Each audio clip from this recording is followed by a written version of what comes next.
welcome to another edition of Carnivore Bites. Host Jeff Sherman, along with Dr. Eric Lopkin. Dr. Lopkin, interesting week as always. We're in midweek, but let's talk about the Saudi situation first. What do you think? Yeah, it's a very strange situation. I mean, we seem to be being pulled into the middle of it, and not necessarily for any good reason. I mean, people are calling for an FBI investigation, but the fact is, Khashoggi was not an American citizen. He wasn't killed on our soil. You know, we really shouldn't be leading the way on this. Okay, so what country was he from? He was from Saudi Arabia. That's the problem. Then I'm actually a little naive on that. What's the big? Why do we care? Besides someone dying, I get it. But I thought it was an American, which is completely different. Oh no, he was a Saudi citizen who was critical of their government, and who was. It's something to be concerned about, but nothing. I mean, if it was an American, that's completely different. Yeah, I mean, we're getting pulled into it. I think primarily because it happened in Turkey, who's a NATO ally. But the fact of the matter is, Turkey is not really an ally of ours. And while the last time Turkey was an ally was almost 20 years ago. I don't even know why they're in NATO. Yeah, I mean, while I have no problem believing that the Saudis killed this guy, I find the story that the Turkish government is putting forward equally ludicrous. I mean, they're talking. What motivation? Well, what's the motivation? To discredit the Saudi government. The fact is, the Turkish government is touting this idea that a 15-man hit squad took out this reporter. Now, he was an unarmed reporter in the Saudi consulate, which means he was surrounded by Saudi security. A 15-man hit squad? This is the job. If you're going to kill somebody in this situation, one person, maybe two. 15 seems a little odd. I would agree. Now, I know, so the motivation for the Turks was because they're in conflict with Saudi Arabia, correct? Well, the Turks seem to be in conflict with everybody over there, yes. That's true. What are the repercussions? Because Trump's first trip overseas, which was to Saudi Arabia, by all accounts went quite well. Well, plus there's a lot of agreements signed militarily, military purchases, the alliance, the wedge between Iran. There's a lot riding on this. Yes, the Saudis have been a good ally against Iran. They've invested a lot of money in America through purchases, not just of military equipment, but of general goods and services also. So we could take an economic hit if we decide to, hold the Saudis responsible or take action against them. Yeah, but I mean, shouldn't our focus really, maybe, give them a slap on the wrist, but shouldn't our focus really be on Iran? I agree. Iran is a much greater threat. This wouldn't be the first time that an American ally has been guilty of human rights violations, and we don't go after every one of them. The Saudis are a popular target because they're in the Mideast, and they're one of the few real allies we have there. That's right. So why do we constantly shoot ourselves in the foot for no real reason that really directly relates to us? No, I think, honestly, we shouldn't have anything to do with this. If the UN wants to take action, let the UN do it. But realistically, it's not an American citizen. It's not an American problem. We shouldn't be involved in this. Agreed. The overarching problem really is Iran, and that's what we should be focused on. Now, domestically, Talk about the economy, the jobs numbers. It's like something I've actually, Dr. Lopkin, in my lifetime, it's something I've actually never seen. Have you ever seen anything like this? No, the last job openings number came out, 7.1 million job openings. We don't have that many unemployed people here in the United States. So, I mean, it's a fantastic number, but it's also a dangerous one because of inflation. Well, not just inflation. It could cause the economy to contract simply because we don't have enough people to fill all those jobs. Okay, but let's look politically. If you've been out of work, I talked to a recruiter, actually, you know her, Marsha LaRue. Yes. Well, actually, a job coach. And she was actually saying she's known people that haven't worked in 2 years have found jobs, even in Connecticut. Yeah, at this point, if you want a job, you found one. There is a job for every person that wants one in America. Have you ever seen that? And by the way, America's now been rated, I think, overwhelmingly as the hottest economy in the world. Yes, it is. And no, I've never seen this before. I grew up became an adult under Reagan. And that was under Reagan, and I would have to say even Clinton. I remember I saw a show, just watching it on local TV. This was during Clinton, late 90s. It was at a job fair, and the reporter says, if you're unemployed in Connecticut, you better check the spelling on your resume. So a very interesting time. What's the spillover in the midterms? Because it's very interesting. It looks from the senatorial races, the Republicans are in great shape.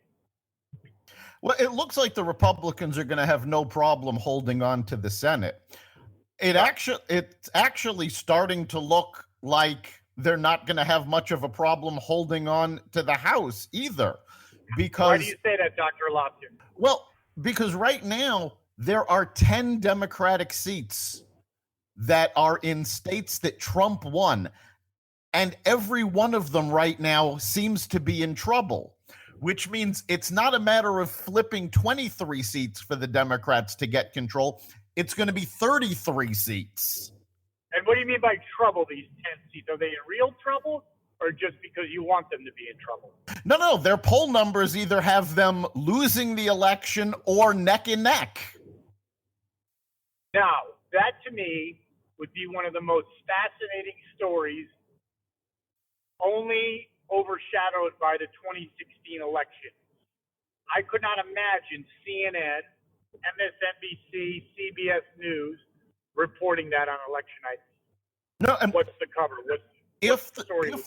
If the Republicans manage to keep the House, it's going to be historic, because midterm elections almost always go to the challenger. The incumbent party almost always loses the midterm elections.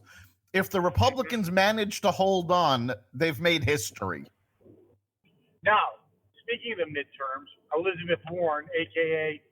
Pocahontas, I know it's not, it's comical with it. She actually has not helped the Democratic cause at all. No, the Democrats are pissed at her. The Cherokee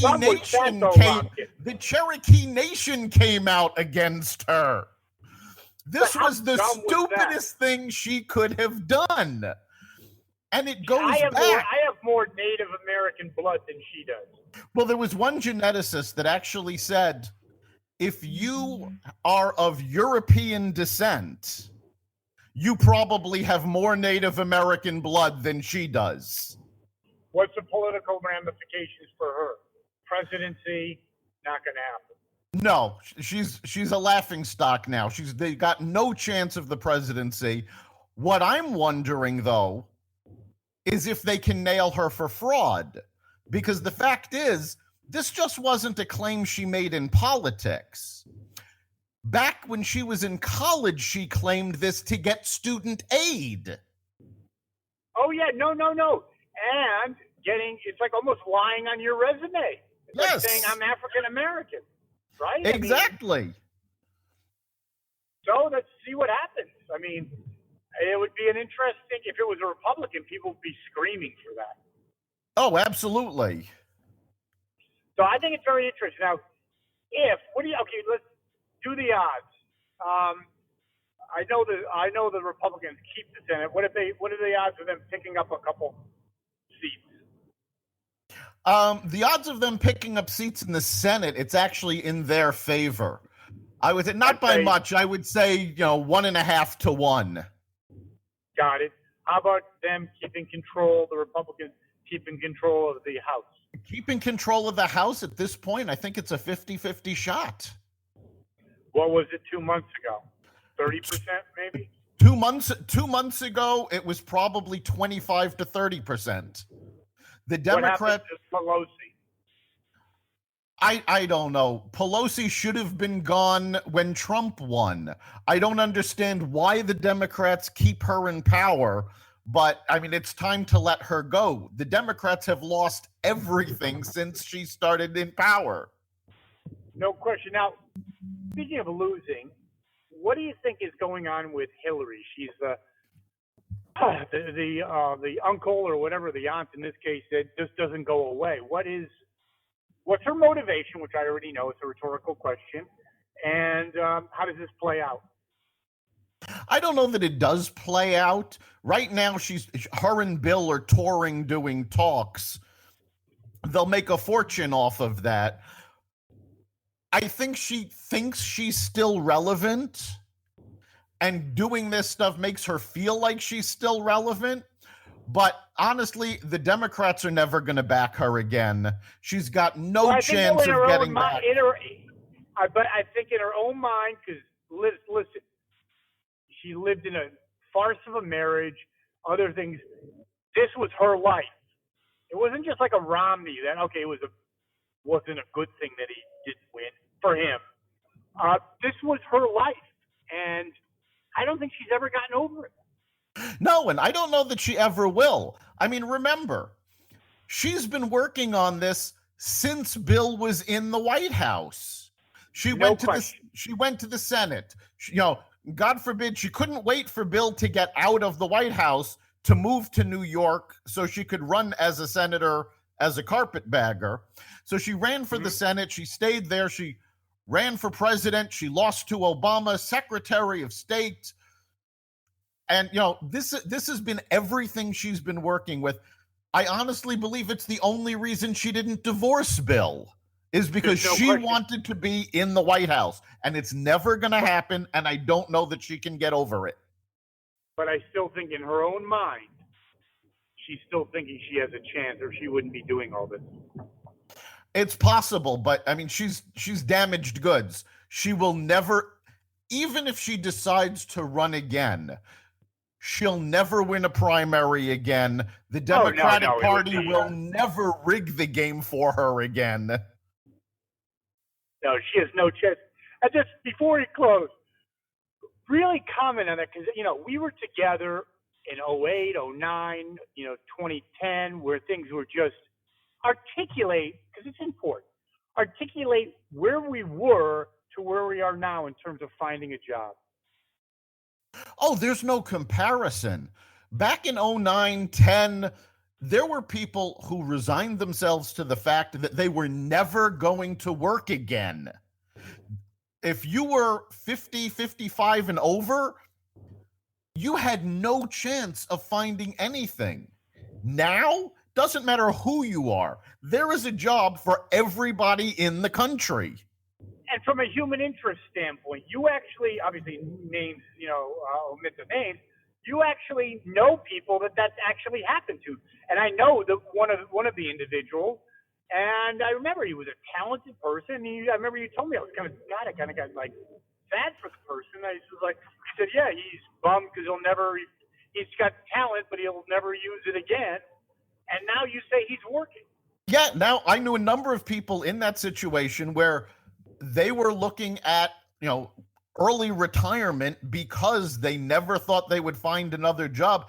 Every one of them is working now. That is, what has that done to their psyche? Oh my God, it's a complete turnaround. I mean, the depression that people felt when they thought they would never be able to support their family in the way they were used to again, was tremendous. And now that's all turned around. Now people aren't worried about making ends meet as much because they've got jobs. And has it changed that these people politically, or are they always have a certain orientation? Honestly, I don't know if it's changed them politically. Most of these folks I don't talk to about politics, so I don't know where they stood then. But I know they're all very happy with the economy now. Awesome. Well, that's a great edition of Carnivore Bites. And we'll do it again next week, Dr. Lopkin. Absolutely. See you then. You've been listening to Carnivore Radio's podcast. You can catch us here every week. Carnivore Radio is part of the Xvadio podcast network.